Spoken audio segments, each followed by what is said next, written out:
पौधों का ऑक्सीजन तथा मिट्टी से न्यूट्रिशन लेना काफ़ी आम बात है, लेकिन क्या आप ये जानते हैं कि इस दुनिया में से बहुत से पौधे हैं जो मांसाहारी हैं? क्यों चौंक गए ना, लेकिन यह बात पूरी तरह से सच है। इस दुनिया में से बहुत से पौधे हैं जो कीड़े मकोड़े तथा जीव जंतुओं को अपना शिकार बनाते हैं। ये पौधे सांप को भी खा सकते हैं और ये आपके हाथ लगाने पर आपके हाथ को भी कुचल सकते हैं। तो आइए जानते हैं कुछ ऐसे ही खतरनाक और इंटरेस्टिंग पौधों के बारे में। नेपंथिस खासियाना, यह पौधा मुख्यतः असम के खासी पहाड़ियों में पाया जाता है। इस पौधे की पत्ती घट या कलश के रूप में विकसित होती है। इसके मुंह पर पत्ती का एक ढक्कन होता है। इस कलशनुमा पौधे से एक प्रकार का मीठा तरल पदार्थ निकलता है, जिससे कीट इसकी ओर आकर्षित होते हैं और इसे खाने की लालच में घट के अंदर उतरते हैं। कीट कलश में प्रवेश करते ही फिसल कर उसमें डूबकर मर जाते हैं, जिसके बाद इन कीटों का विघटन होता है और ये इनके पोषक पदार्थ निकल कर द्रव्य में आ जाते हैं, जिसके बाद इस पौधे की पत्ती इन्हें सोख लेती है।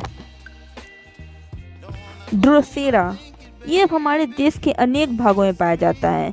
इनके पत्तों पर अनेक रेशे निकले रहते हैं जो एक चिपचिपा रस पैदा करते हैं, जो सूरज की रोशनी में ओस के कणों के समान चमकते हैं। इन चमकती बूंदों की ओर कीट आकर्षित होते हैं और इन्हें स्पर्श करते ही उनमें चिपक जाते हैं, जिसके पश्चात कीटों का छटपटाने से लंबे रेशे सक्रिय हो जाते हैं और वे चारों तरफ से जकड़ लिए जाते हैं और कीट को बंदी बना लेते हैं। इन रेशों से एक प्रकार का पाचक द्रव्य भी निकलता है जो कीटों के पोषक तत्वों को अवशोषित कर लेते हैं। पाचन पूर्ण होने पर ये पुनः सीधे हो जाते हैं और अगले शिकार की प्रतीक्षा करने लगते हैं।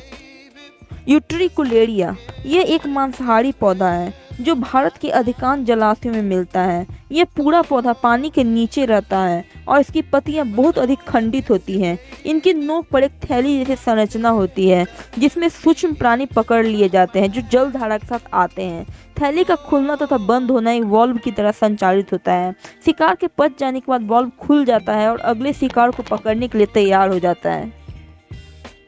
डायोनिया मुसिपुला, यह पौधा मुख्य रूप से अमेरिका के कैरोलिना क्षेत्रों में पाया जाता है। इसके पत्ते दो भागों में बटे होते हैं और दोनों के मध्य एक उभाड़ होता है। ये दरवाजे के कब्जे की तरह कार्य करते हैं। पत्ते के दोनों भागों की सतह पर संवेदनशील बाल जैसे रेशे होते हैं। इनमें से किसी भी भाग को अगर छू लें तो ये पत्ते के दोनों भाग तुरंत ही बंद हो जाते हैं। इसी प्रक्रिया के दौरान कीट को अपने भीतर ये कैद कर लेते हैं और कीट को पूरा पचाने के पश्चात पत्ते के दोनों भाग पुनः खुल जाते हैं। कोबरा लिली, यह पौधा मुख्यतः उत्तर कैलिफोर्निया और ओरिगोन जैसे देशों में पाया जाता है। इस पौधे का नाम कोबरा लिली इसलिए पड़ा है क्योंकि इसके ट्यूबुलर पत्तियां कोबरे के फन के आकार की होती है। इस पत्ती का ऊपरी भाग फूले हुए गुब्बारे के समान होता है।